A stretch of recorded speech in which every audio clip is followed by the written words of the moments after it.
ministry to men at Berean is much grander and greater than Ironworks. There are many things happening with men, many ways that men serve and ways that men grow, and that's why perhaps your role as an usher is not just to fill a spot. It's not like the episodes of Everybody Loves Raymond where his father serves so he can go in the back room and drink. It really is the first person that many people meet, and maybe that's a way for you to do ministry. Today, tomorrow, several guys are going up to Trout Lake. How many guys are going to Trout Lake to be on the serve team? Thousands and thousands of volunteer hours have been given at that camp. They let us do dangerous things up there, and the camp is. I was at a camp recently in South Dakota. And they asked, what camp does your church use? And I said, well, we use Trout Lake. And they said, oh, Trout Lake, that's famous for all the things that they're doing up there. So if you can't go this year, hook up with some of these guys, and you can go up and volunteer and do that. And it's a great opportunity to serve. I put on the back table some free books. It's called The Christian Man. It's Pat Morley's latest book. And he talks about the 10 biggest questions that men have. Like identity and balancing life and growth in marriage and children. And Pat is always good at encapsulating some things and putting them in a brief way. If you're in a triad or a small group, this would be a great group study.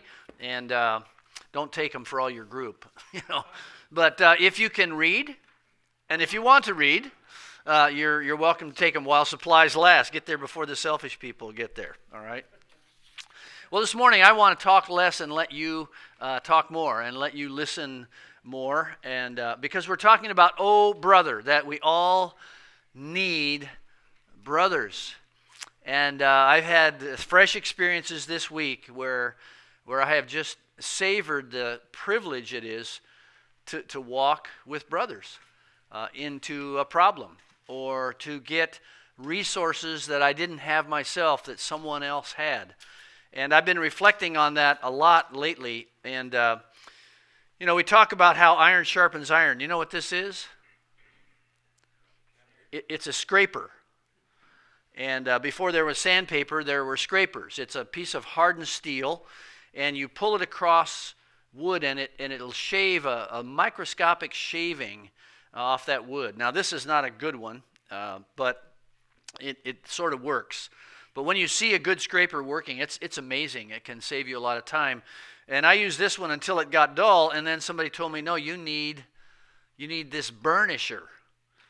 And this is really hardened steel. And what you do is when this gets dull, you rub this across. It doesn't have any serration on it. It's just a smooth piece of steel. And you rub it across here, and it creates a microscopic little hook on the back side of this. So when you draw it across the wood, it scrapes those fibers. This is literally not iron, but steel sharpening steel. And we say that a lot, but that's really what brothers do. They're made of the same material as you, but a brother can come along and sharpen your edge. He can help you stay effective. And that's what we want to look at today. And then I want you to do a little reminiscing in your own life. So let's begin with Proverbs 18:24. A man of many companions may come to ruin, but there is a friend who sticks closer than a brother. So this morning I want to just talk about the most famous triad I can think of in the New Testament, and that's Barnabas, Paul, and Timothy. Now, they weren't all together in a triad meeting at Starbucks. They weren't even all of the same generation. They probably were never together in the same room, but nevertheless, let's imagine that these are the three guys that we all need in our life. And I want to walk through this, and the notes you have today are really the questions that I'll be asking you to go about your table, because I'm not going to answer these questions. You're going to answer these questions. And as you think about this, as you think about these different men who are a part of your life or could be a part of your life, it may create a sense of longing in you. And it's not to make you feel miserable. It's to trigger that longing that you have within you that, I need to be watching for a man like that. And maybe Maybe it's not going to be one single man, but maybe it's going to be a series of men who bring this quality to my life. And I want to, first of all, be thankful to God, but I also want to take advantage of that person. I want to listen to them. I want to be near them. I want to also contribute to them. It might also bring back memories of great gratitude for men who've come into your life, for a Barnabas or a Paul or a Timothy in your life. And it may spark a movement, as Dave's own life has stimulated us to look in different ways for men who are in our lives.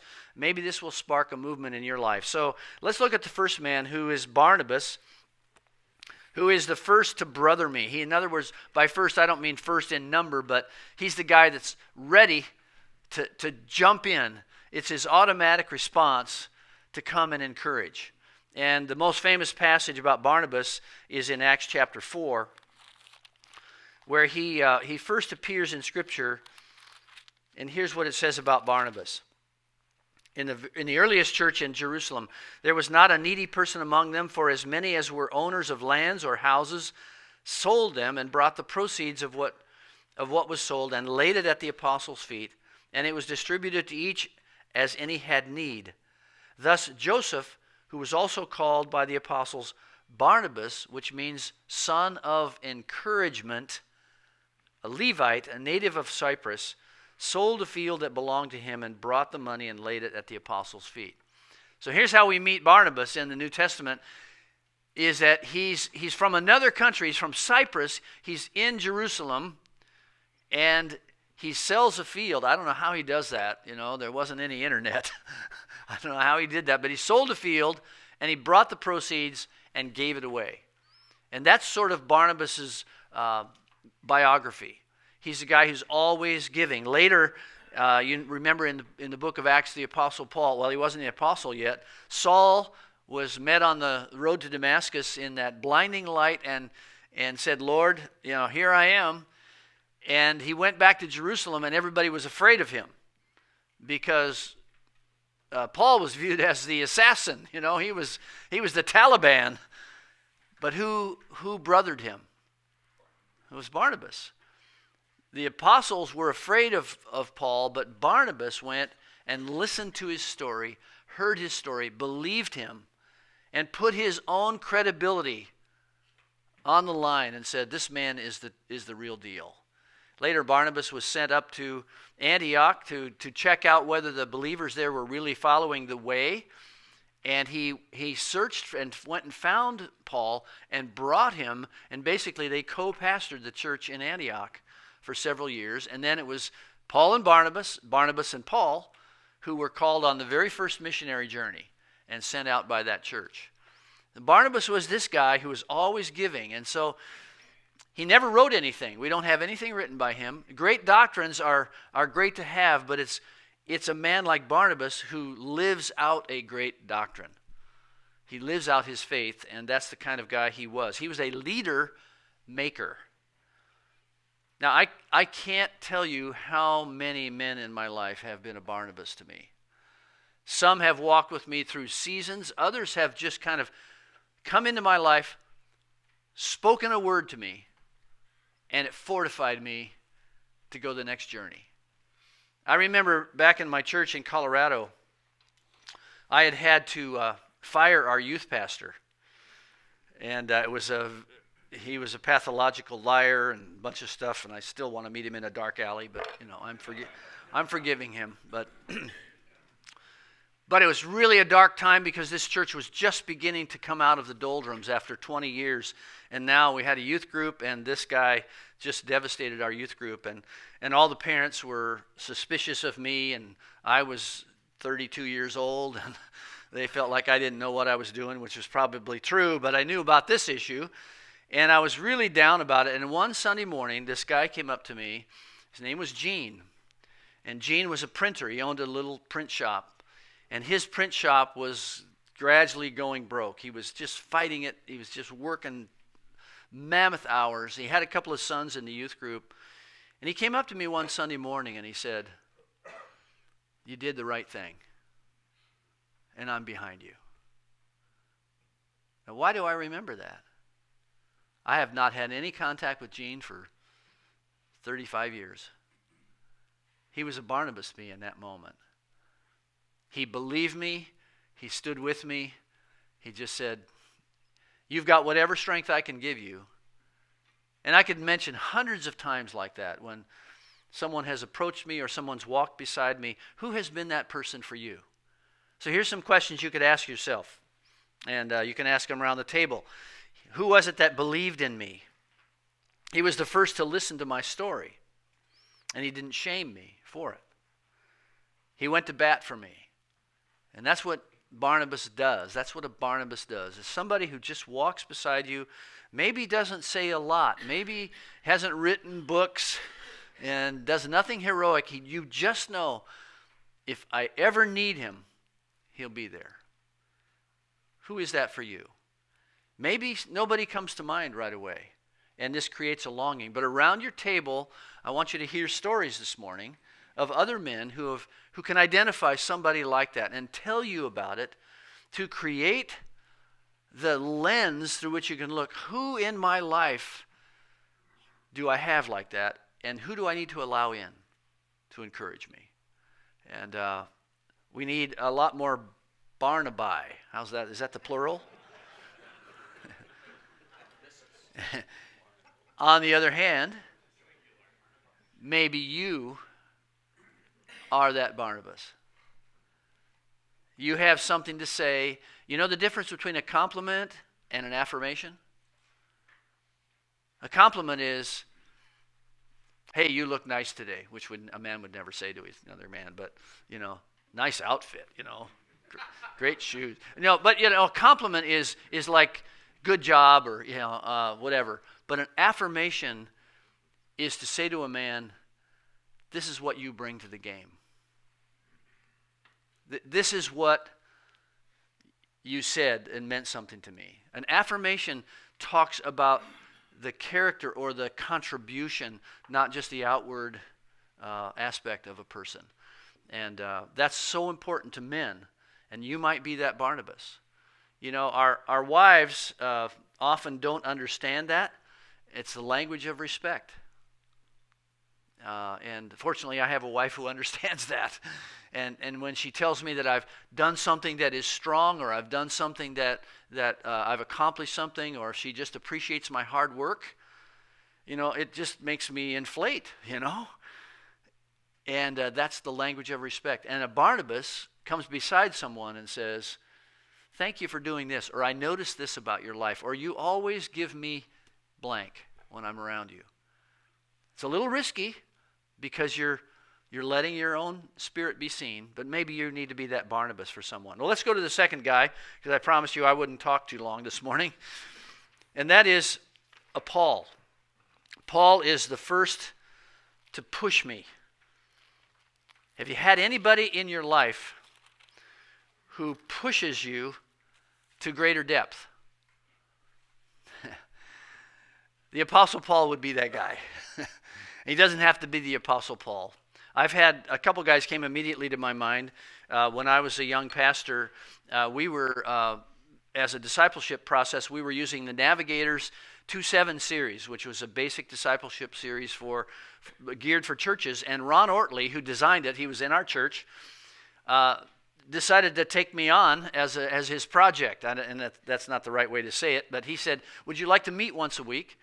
And let's just talk. Well, Ron, he was a true navigator, if you know the Navigators, and they have a topical memory system. It's memorizing Scripture. It's 256 verses in all these different chains of verses. And he basically took it upon himself to get me through the topical memory system. He pushed me to memorize 256 verses. And I have them on my hard drive now. I can't remember them. But he pushed me about the importance of having Scripture in your life. If I hadn't had him doing that, I wouldn't have done it. But it was a good discipline for me. It's not everything, but it's a good discipline.